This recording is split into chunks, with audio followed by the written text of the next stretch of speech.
Good Saturday evening, everybody. Meteorologist Nick Kelly here. We had plenty of clouds to start the day out, no doubt about it, but the sunshine returned fast throughout the day, allowing us to get into the upper 40s to lower 50s in many spots for highs this afternoon. A couple of spots, though, like West Plains and Mountain Home, climbed into the mid 50s before the afternoon was through.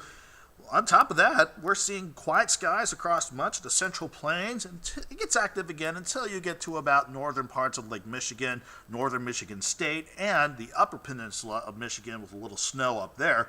For us, though, it's quiet weather tonight, tomorrow, and even going into Monday with an area of high pressure working across parts of Oklahoma and Texas tonight. That's what will keep us quiet with more milder air coming in over the next few days. But down the road, I'm not only tracking this cold front beginning to work into the Pacific Northwest, this upper level low in the Gulf of Alaska. I'm watching that as well because this is going to start to bring a bit of an unsettled stretch of weather once we get into the middle of next week.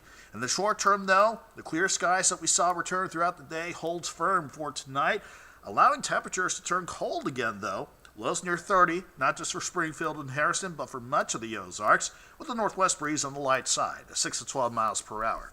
Tomorrow, our west-southwesterly breeze lightens up just a little bit more, between 5 to 10 miles per hour, but that will still bring in just enough milder air, along with plenty of sunshine, to send us back near 59 in Springfield, 61 in Harrison. A lot of us, though, right around 60, so we'll definitely trend warmer for your Sunday to wrap up the weekend. Hour-by-hour temperatures will have everybody in the upper 20s to lower 30s, but again, a lot of us pretty much near 30 for another cold start to your Sunday morning, but then the numbers warm up quickly, near 50 degrees by the noon hour on Sunday, and many spots, again, upper 50s, maybe a few lower 60s, but a lot of us pretty much near 60 degrees for a mild end to the weekend. Monday morning turns cold again, but not terribly so, only middle to upper 30s to start Monday morning out, and then warmer again for Monday afternoon, with a lot of us going back into the upper 60s for highs. Again, that will be due to a bit of a stronger breeze on Monday, maybe gusts near or over 19 miles per hour.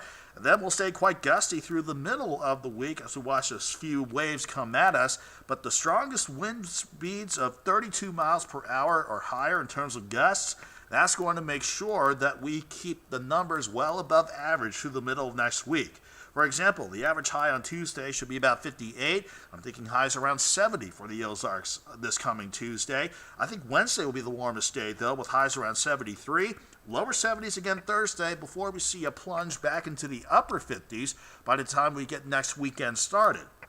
That drop in temperatures will ultimately come as we see a couple active waves come at us through the middle of the week.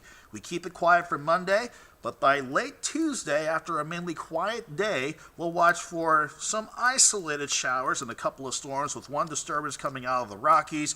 You can see how that will expand into more scattered showers and storms at times throughout your Wednesday. But note how we've got a stronger upper level low that wants to hang out across parts of the Rockies. That southwesterly flow, the jet stream, will send in more impulses as we go into Thursday, which means, especially Thursday afternoon and night, maybe another go at scattered rain and thunderstorms. Then our cold front will move on, and we'll get a bit of a break from this active setup by the time we go into next weekend. I'm not going to rule out a few showers early on Friday, but I think if we look at our rain chances next week, I think our best chances for rain and storms starts late Tuesday afternoon into Tuesday evening, Wednesday and Thursday of next week. And I think we need to keep an eye, just like Ron said the other night, on the potential to see some strong to possibly severe thunderstorms on Thursday, because we could have a lot of instability in place. It's just a question of, can everything else line up, and can we break through a layer of warm air aloft? If we can, Thursday may be a day that we'll have to watch closely, but also we're going to try to get some accumulating rain to add up through the middle of next week. Early impressions, though, don't look quite promising, though. On the average, anywhere from a tenth to about 3/4 of an inch on average. But if we see some heavier bouts of rain, especially with any thunderstorms coming through, we may have to bump some of these amounts up a little bit. So that's just something among many things that we're keeping an eye on as we go into next week. But until then, we are quiet for tonight and Sunday, which, by the way, make sure you spring forward, set your clocks ahead 1 hour before you go to bed tonight. Highs near 59 on Sunday, well into the 60s on Monday. Again, lower 70s through the middle of the week. Much of Tuesday during the day looks dry, but Tuesday evening, Wednesday, and Thursday will be our best chances for rain and thunderstorms for the coming week. A few showers Friday morning, but staying in the 50s all day. Then drying back out and calming down by next Saturday with lows near 43 and highs back in the lower 60s.